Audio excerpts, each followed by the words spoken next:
అలాగే పంచాయతీరాజ్ పరిపాలనా వ్యవస్థను మరింత సమర్థవంతంగా మార్చేందుకు DLDO divisional level development officer కానీ MPDO, DPO, CEO, ZP, DLPO, URD వంటి క్యాడర్స్ని పునర్నిర్మాణం చేసి ప్రజలకి మరింత సమర్థవంతంగా సేవలు అందించాలనే సంకల్పంతో మంత్రివర్గం పరిపాలనా సంస్కరణను ఆమోదించింది.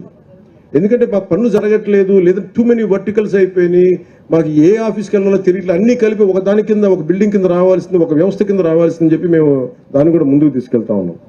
అలాగే మహాత్మా గాంధీ జాతీయ ఉపాధి హామీ పథకం గ్రామీణ ప్రజల జీవితాన్ని మెరుగుపరిచేందుకు ఇది, ఎందుకంటే మనకు 70% గ్రామాలు మన రాష్ట్రంలో 57.92 లక్షల కుటుంబాలకు చెందిన 97.44 లక్షల మంది ఉపాధి కూలీలకి వారి స్వగ్రామాల్లోనే, సొంత గ్రామాల్లోనే ఉపాధి కల్పించగలిగాం. ఇప్పటి వరకు 23.52 కోట్ల పనితీలను అందించడంతో పాటు 4.27 లక్షల కుటుంబాలకి 100 రోజులు పనిచేసే అవకాశం కల్పించాం. ఈ పథకం కింద ఇప్పటి వరకు 9,597 కోట్లు ఖర్చు చేశాం. అందులో 6,009 కోట్ల కూలీల కష్టానికి, వారి శ్రమకి నేరుగా అందించగా 3,588 కోట్లు మెటీరియల్ కోసం, అది కంకర కావచ్చు, మిగతా వస్తువుల కోసం.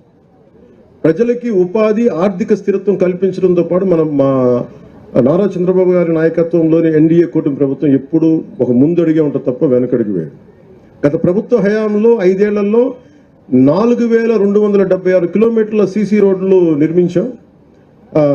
గత ప్రభుత్వంలో 4,000 పైచిలుకు రోడ్లు మటుకు నిర్మించారు 5 సంవత్సరాల్లో. కానీ ప్రభుత్వం, ఎన్డీఏ కూటమి ప్రభుత్వం రాగానే 8 నెలల్లోనే గ్రామీణ రహదారి అభివృద్ధిలో దాదాపు 4,000 కిలోమీటర్ల రోడ్లని నిర్మించగలిగాం. ఆల్మోస్ట్ పూర్తవబోతున్నాయి. 1,600 కోట్ల వ్యయంతో నిర్మించి మనకి ఈరోజు రోడ్లు పడ్డాయి. మన కర్నూలు జిల్లా నెంబర్ 1లో ఉంది సీసీ రోడ్లు అంటే. దానికి కారణం మన నాయకత్వ పట్టిమ, అలాగే అధికారుల తాలూకు కెపాసిటీ. కొండ ప్రాంతాల్లో రహదారులు లేకపోతే అసలు డోలీల మీద ఆధారపడే పరిస్థితుల నుంచి ఈరోజు డోలీల ద్వారానే పేషెంట్ ఇబ్బందులు పడితే అలాంటి గ్రామాలకు కూడా గౌరవనీయ ప్రధానమంత్రి శ్రీ నరేంద్ర మోదీ గారి నాయకత్వంలో కేంద్ర ప్రభుత్వం ప్రధానమంత్రి జన్మన్ పథకం కింద ప్రధానమంత్రి జనజాతి ఆదివాసీ న్యాయ్ మహా అభియాన్ అనే ప్రతిష్టాత్మక కార్యక్రమాన్ని ప్రారంభించింది. ఆ పథకం ద్వారా 100 మందికి పైగా గిరిజనులు నివసిస్తున్న ప్రాంతాల్లో అవసరమైన మౌలిక వస్తువులను అభివృద్ధి చేసే వారికి అభ్యున్నతికి మనం ముందుకు సహాయపడుతున్నాం. ఈ పథకం కింద గిరిజన గ్రామాల్లో 612 పైచిలుకు కిలోమీటర్ల పొడవుతో 239 అనుసంధానం లేని గ్రామాలకి రహదారి సౌకర్యం కల్పించేందుకు 206 పనులు మంజూరు చేశాం. ఈ అభివృద్ధి పనులకి 555.60 కోట్ల అంచనాని వ్యయంగా పెట్టి దాన్ని కేటాయించాం. అదనంగా గిరిజన గ్రామాల్లో విద్యుత్, తాగునీరు, ఆరోగ్య కేంద్రాలు, స్కూళ్లు, కమ్యూనిటీ హాళ్లు వంటి మౌలిక వస్తువులను అభివృద్ధి చేయడానికి ప్రభుత్వం నిధులు కేటాయించింది. అలాగే ప్రధానమంత్రి గ్రామ్ సడక్ యోజన అంటే గిరిజన గ్రామాల్లో రహదారి నిర్మాణానికి నిధులను కేటాయించాం. ఆ పథకాల ద్వారా కొండ ప్రాంతాలు 250 మందికి పైగా ఉన్న జనాభా ఉన్న గ్రామాలకి, అలాగే సాదా ప్రాంతాల్లో 500 మందికి పైగా జనాభా ఉన్న ప్రాంతాలకు రోడ్లు నిర్మించేందుకు చర్యలు తీసుకుంటున్నాం. ఇప్పటి వరకు 210 కిలోమీటర్ల రహదారులు పూర్తయ్యాయి. దీనికి మీరు చప్పట్లు కొట్టొచ్చు, ఇల్లు వేయచ్చు. దానికి 239 కోట్లు వ్యయం అయింది. ఇప్పుడు మనం ఈ పథకం కింద చెప్తాం. ఒక నిమిషం నేను మనిషిని పంపిస్తాను కూర్చోండి. ఇంటిగ్రేటెడ్ ఇప్పుడు ఇది ఫామ్ పాండ్స్. ఎందుకంటే ఇందాక మీకు చెప్పినట్టుగా 1 TMC 1000 మిలియన్ క్యూబిక్ ఫీట్. కూర్చోమా, డిస్టర్బ్ చేయి ప్లీజ్.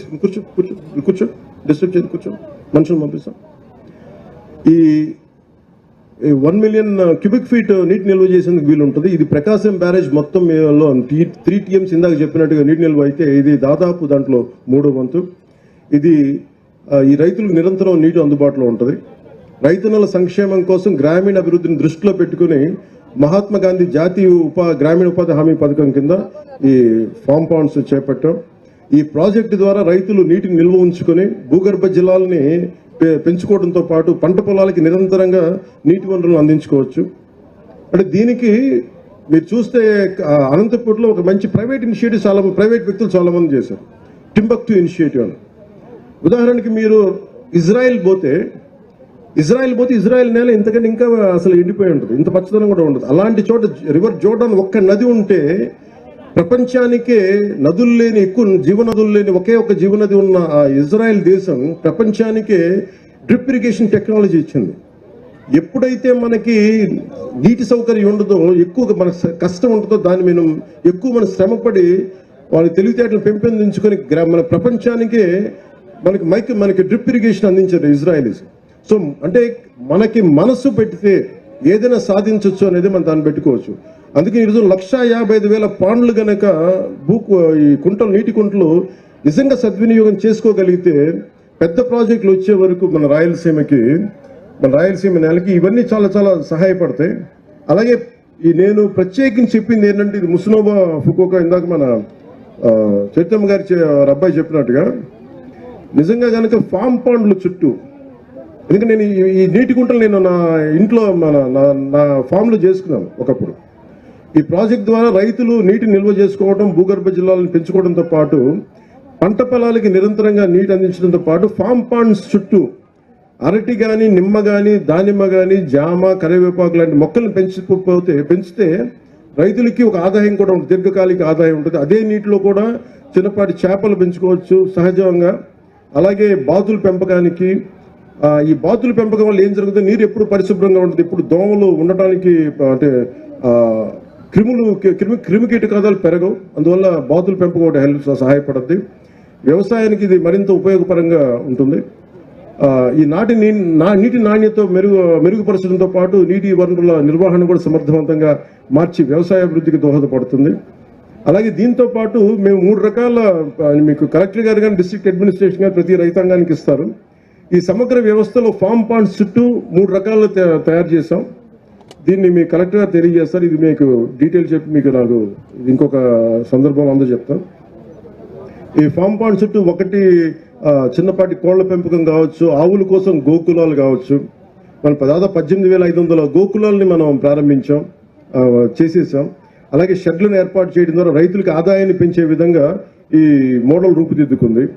ఇది పాలేకర్ మెథడ్ ఆఫ్ మన వ్యవసాయ పద్ధతుల ద్వారా ఇవన్నీ పనిచేస్తాయి. అందుకని దాని ప్రకారం పశుపోషణ అనేది చాలా అవసరం. ఇది ఈ పశుపోషణ షెడ్లో భాగంలో సోలార్ ప్యానెల్ని అమర్చుకోవచ్చు. సహజ ఎరువులు, గోమూత్రం, గోమయం సహజ ఎరువులుగా ఉపయోగించవచ్చు. వ్యవసాయ ఖర్చులను తగ్గించుకోవచ్చు. ఈ రాళ్లతో ఉన్న నేల నిజంగా జీవం పెరగాలి అంటే మనకి మన గోమాత ద్వారా వచ్చే ఈ గోమూత్రం కావచ్చు, గోమయం కావచ్చు, నిజంగా దాన్ని సారం పెంచుద్ది భూమిలో. అందుకని దీనికి అనుసంధానం చేశాం. మనం కామధేను అంటాం కదా, ఆవుల ద్వారా పాల ఉత్పత్తితో పాటు గోమయం సహజ ఎరువుగా ఉపయోగించడం వల్ల భూసారం ఇందాక చెప్పినట్టు పెరుగుతుంది. దీనివల్ల పంట దిగుబడి పెరుగుతుంది. నేను ఓజీలో ఉండే యాక్టర్లో మాట్లాడచ్చు, సగటు రైతులా మాట్లాడుతున్నా. భూమి మీద ప్రేమ ఉన్నట్టు ఇలాగే మాట్లాడతారు. సో పాల ఉత్పత్తితో పాటు తోటల పెంపకం, చేపలు, కూరగాయల ఉత్పత్తి వంటి వివిధ ఆదాయ మార్గాలతో రైతులకి ఒక వ్యవస్థలో ఎక్కువ లాభం పొందేలా ప్రణాళికని రూపొందించాం. ఈ ప్రాజెక్టు వల్ల నీటి వనరులు పెరిగి వ్యవసాయాన్ని మెరుగుపరిచే అవకాశం ఉంది. ముఖ్యంగా గ్రామీణ యువతకి మనం ఉపాధి అవకాశాలు లేవు నేను ఎప్పుడు వెయిట్ చేయలే. నాలాంటి వాడికి ఎలాంటి నేను కష్టపడి నేనేమనుకునేవాడు, నా పెద్ద ఉద్యోగం, నాకు ఉపాధి లేనప్పుడు సినిమాలో నాకు ఎవరు ఇవ్వలేదు అవకాశాలు. నేను మా ఇంట్లో చెప్పా, మీరు నాకు ఇస్తే నాకు చెప్పండి, నాకు చేయకపోతే నన్ను వదిలేసాను. నేను వెళ్ళి ఏ ఉద్యాన శాఖలు చిన్నపాటి ఒక ఉద్యానాన్ని పనిచేస్తాను, ఒక నర్సరీలో పనిచేస్తాను, కాయ కష్టం మీద పనిచేస్తాను. ఆ మైండ్ ఆ మానసికంగా సంసిద్ధత ఉన్నవాడిని. అండ్ ఎందుకంటే మీరు పని చెయ్యాలి అని కోరికున్నవాడికి, నిజంగా బద్ధకం అనేది లేని వాడికి మనకి లక్ష్మీదేవే ఉంటుంది తప్ప పక్కన, నిజంగా పని చేయలేదు అనుకున్నవాడికి కష్టాలు ఉంటాయి తప్ప పని చేద్దాం అనుకున్నవాడికి ఎప్పుడు కూడా ఏది ఎదురు కాదు. సో నేను మిమ్మల్ని ఒక విషయం గురించి ప్రత్యేకంగా ఆలోచించమంటా ఉన్నాను. రైతున్న కష్టపడతాడు, సమర్థవంతంగా పనిచేస్తాడు, కానీ సరైన వనరులు లేకపోతే, లేదా ఉన్న వనరులు సరిగ్గా ఉపయోగించుకోలేకపోతే అతని కష్టం వృధా అవుతుంది. అందుకని ఈ ఫామ్ పాండ్ ప్రాజెక్ట్స్ ద్వారా, నీటికుంట ప్రాజెక్ట్ ద్వారా రైతులకి నీటి సమస్య తీరుతుంది, పంట దిగుబడి పెరుగుతూ ఉంది, రైతులకి ఆదాయం పెరుగుతుంది. గ్రామాల్లో అభివృద్ధి అంటే కేవలం రోడ్లు, భవనాలు కట్టడమే కాదు, ఇది యువతకు కూడా ఉపాధి లభించాలి, రైతన్నలకి అభివృద్ధి సాధించాలి, ఆర్థిక వ్యవస్థ బలపడాలి అని ఈ పథకం ద్వారా రాష్ట్రంలోని గ్రామాలు స్వయం సమృద్ధిగా మారుతాయి, రైతుల జీవితాల్లో కొత్త వెలుగులు రావాలి.